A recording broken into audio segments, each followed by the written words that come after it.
About 5 months ago, the Golden State Warriors made one of the biggest moves of their season. They packaged Jonathan Kuminga and Buddy Hield to the Hawks in exchange for Kristaps Porzingis. At the time, there were a lot of different controversial opinions on the trade. Some believed the Warriors gave up on Kaminga too early.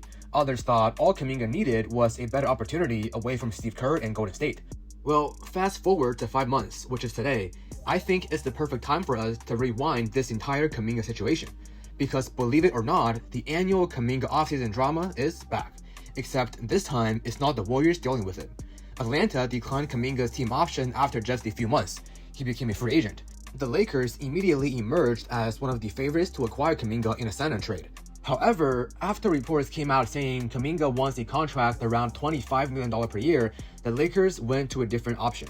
Yesterday, according to ESPN's Shams Charania, the Lakers signed Ziare Williams to a 1-year, $3 million contract. And honestly, none of this surprises me, because I think the Warriors figured something out about Kaminga long before the rest of the league did. So without further ado, let's roll the intro.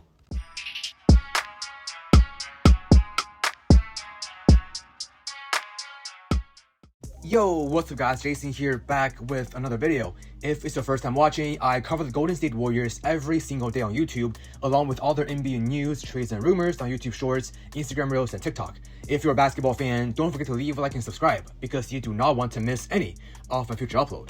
Now, let's first go back to Kaminga's time in Golden State. Truth be told, nobody ever doubted his talent. He is one of the most athletic players in the entire NBA. Former 7th overall pick, elite explosiveness, great size. In every season, he would have stretches where you thought, wow, this guy might be putting it all together finally. Then just as quickly, he would disappear. The talent was never the problem. The consistency was. That's what made Kaminga such a difficult player to evaluate. Because every offseason, everyone talked about what he could become. But eventually, potential has to become consistent production. The Warriors gave him 4 years. They gave him opportunities. They experimented him with different roles. Eventually, the front office made a tough decision. They moved on. And looking back at it, I think it was absolutely the right decision. Now, here's the part that really validates Golden State. Atlanta traded for Kaminga believing they could unlock another level, a fresh start, a new coaching staff, a bigger role. Sound familiar? We've heard about this story before. But after only a few months, the Hawks declined Kaminga's team option. Now, think about that for a second here. A team that specifically traded for him, watched him every day, worked with him, saw everything behind the scenes, and still decided they don't feel good about committing to him long term. That says a lot, because now it's not just one team reaching the conclusion, it's two. And then came the Lakers. For the past week or so, they were heavily linked to Kaminga. The reported framework centered around Jared Vanderbilt and the Lakers' 2032 first-round pick swap. However, according to reports, the Hawks wanted even more, and they didn't want Vanderbilt, which meant the Lakers would have had to increase their offer. And that's where Rob Pelinka had to ask himself one simple question. Is Kaminga really worth giving up one of our last valuable trade assets and paying him around $20 million to $25 million per season? Apparently, the answer became no. Instead, the Lakers pivoted. They signed Ziare Williams to just 1 year and $3 million.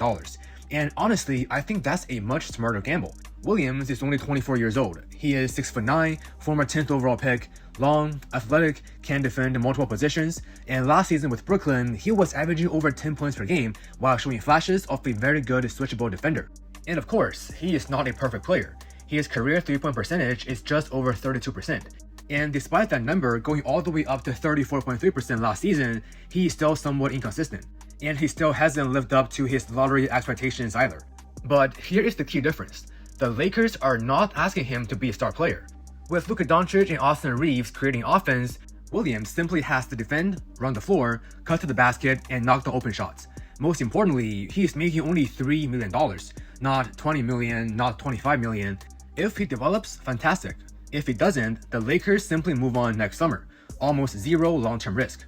And that is exactly why I think Golden State deserves credit. The Warriors eventually realized something that every NBA front office eventually has to face. Potential has an expiration date. You cannot keep paying for what someone might become forever. Eventually, you have to evaluate what they actually are. Now, could Kaminga still become a very good NBA player? Absolutely. He is only 23 years old. Someone may eventually unlock everything. But the Warriors couldn't afford to wait anymore. Steph Curry is 38 years old. Every season matters, every roster spot matters, every dollar matters. Golden State needs players they can trust right now, not another season hoping Kaminga would finally take that next step. And so far, looking at everything that's happened since the trade, the Hawks declined Kaminga's team option. The Lakers backing away from a sign-on trade, choosing a $3 million replacement in Ziare Williams instead. I think it only reinforces that Golden State made the correct decision. And look at what Golden State did with Porzingis, who they got back from the Kaminga trade.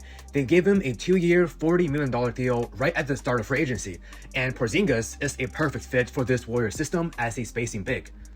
In summary, this really isn't a Lakers story or a Hawks story, it's a Warriors story.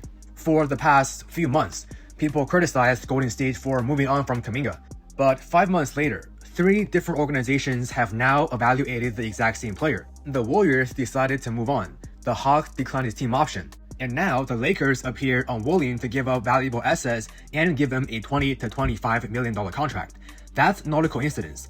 That's 3 front offices arriving at the same conclusion. The talent has never been the question, the consistency has. Could Kaminga still prove everyone wrong? Of course, and I hope he does. But as things stand today, the Warriors did not lose this trade. If anything, they may have dodged one of the biggest bullets of the entire offseason. And again, that's just my opinion, and I want to hear from you guys. Looking back at it now, how do you guys feel about this Kaminga trade? Let me know your thoughts in the comment section down below.